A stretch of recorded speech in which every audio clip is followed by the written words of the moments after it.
Selamat pagi anak-anak ibu semuanya.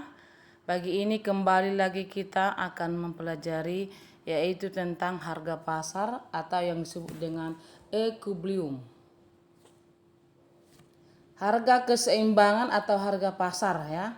Pembentukan harga pasar. Pasar menurut ilmu ekonomi adalah tempat bertemunya antara penawaran dan permintaan suatu barang. Kita akan mempelajari yaitu keseimbangan pasar, kesepakatan antara permintaan dan penawaran, itulah yang disebut dengan keseimbangan pasar. Apabila terjadi ketidakstabilan harga maupun jumlah keseimbangan, yaitu kelebihan permintaan dan penawaran menurut mekanisme pasar, akan mendorong kembali harga keseimbangan. Bisa keseimbangan baru atau keseimbangan semula. Kita lanjut lagi proses terbentuknya harga pasar. Harga pasar terjadi karena interaksi antara kekuatan permintaan dan penawaran.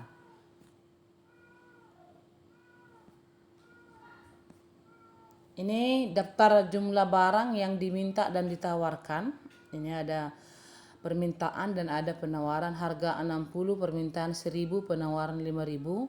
Harga 50, ini permintaan 2000, penawaran 4000. Harga 40, permintaan 3000 dan penawaran 3000. Harga 30 yang ditawarkan 4000 dan diminta 2000. Harga 20, permintaan 5000 dan penawaran 1000. Maka dari data ini, mana di sini harga keseimbangan? Harga keseimbangan atau harga pasar di sini adalah pada harga 40 ya, jumlah yang diminta dan yang ditawarkan sama, yaitu permintaan 3000 dan penawaran 3000. Inilah harga pasar dari data yang ada di tabel ini ya. Jadi harga 40, permintaan 3000 dan penawaran 3000. Nah, ini menggambarkan kurva keseimbangan pasar ya. Jadi titik E ini nanti kamu tarik, ini kurang jelas ya. Titik E nanti kamu tarik ya. Baru dari kiri bawah ya, dari kanan bawah ke kanan atas yang ada titik S itu nanti tariklah garis ya, itulah garis penawaran. Baru dari titik titik D ke atas terus memotong garis ini, maka kamu tariklah nanti garisnya, itulah yang disebut dengan kurva penawaran. Jadi kurva permintaan dan kurva penawaran ini digabung yang dua ini, maka terjadilah harga keseimbangan atau harga pasar. Gitu ya. Jadi ini keterangannya ya. Jadi antara titik E sampai S, di sini nanti ada garisnya, itu kelebihan penawaran. Baru di bawah ini ya, ada kelebihan permintaan. Baru juga di sini ya, di atas titik E ada surplus konsumen. Apa itu surplus konsumen? Itu surplus yang diperoleh oleh pembeli yang daya belinya ya. Daya belinya di bawah harga pasar. Baru ada surplus ya konsumen. Ini seterusnya. Baru kita lanjutkan.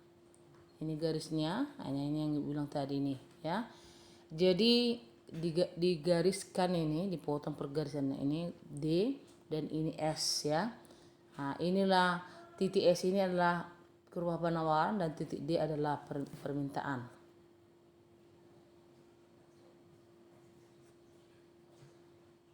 Kelebihan permintaan selalu disebut dengan excess demand. Satu situasi ketika kuantitas yang diminta lebih besar daripada kuantitas yang ditawarkan. Itulah kelebihan permintaan. Kelebihan penawaran atau excess supplies ya. Suatu situasi kenaikan kuantitas yang ditawarkan lebih besar daripada kuantitas yang diterima. Inilah yang disebut dengan kelebihan penawaran. Pengaruh perubahan permintaan dan penawaran terhadap keseimbangan harga. Ya, yang pertama, permintaan bertambah. Ini kurva permintaan bergeser ke kanan. permintaan berkurang, kurva permintaan bergeser ke kiri. Jadi untuk menggambar kurva permintaan ini ada dua kuncinya. Jika permintaan bertambah, ya kan, maka ini bergeser ke kanan. Jika permintaan berkurang, ini bergeser ke kiri. Kita lanjutkan. Penawaran bertambah, ya, atau penawaran bergeser ke sebelah kanan. Penawaran berkurang, maka penawaran bergeser ke sebelah kiri. Nah, itu ya. Jadi ada yang tadi diistilahkan dengan surplus konsumen dan produsen, ya. Surplus konsumen dan produsen. Artinya di sini keadaan di mana beberapa konsumen atau produsen merasa untung dengan titik ekuilibrium, titik harga pasar yang dirasa lebih rendah. Jadi surplus konsumen adalah nilai konsumen didapat dari sebuah barang tetapi tidak harus dibayar, ya. Ini tadi keterangan dari kurva yang kita bahas tadi, ya. Nah, ini gambar surplus konsumen, ya. Surplus konsumen. Nah, jadi surplus konsumen berada di mana? Jadi kalau kita tarik garisnya tadi itu nampak, ya. Titik surplus konsumen itu berada pada titik hijau. Ini contohnya, ini harga keseimbangan, ya. Disitulah keberadaannya. Surplus produsen, ya, ini lebih jelasnya seperti ini. Keuntungan yang didapat produsen karena efisiensi produknya mampu menjual lebih rendah dari harga pasar, maka surplus produsen. Produsen yang memperoleh keuntungan adalah yang bisa menjual, ya, di bawah harga pasar. Jadi kamu lihat dulu kurvanya. Kita lanjut, ya. Ini QD setengah QD sama dengan E kurang PX, ya. Ini dalam bentuk persamaan.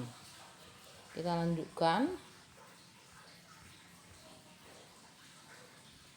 Nah, jadi ibu kira itulah yang penting di sini. Jadi anak didik ibu sampai surplus produsen.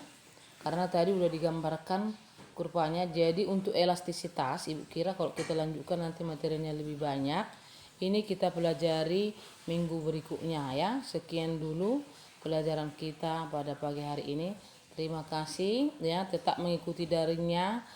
Nah, jadi minggu ini udah ada sebagian ujian UTS, ya. Minggu depan persiapkan dirimu, pelajari materi itu dengan baik. Sekian dan terima kasih.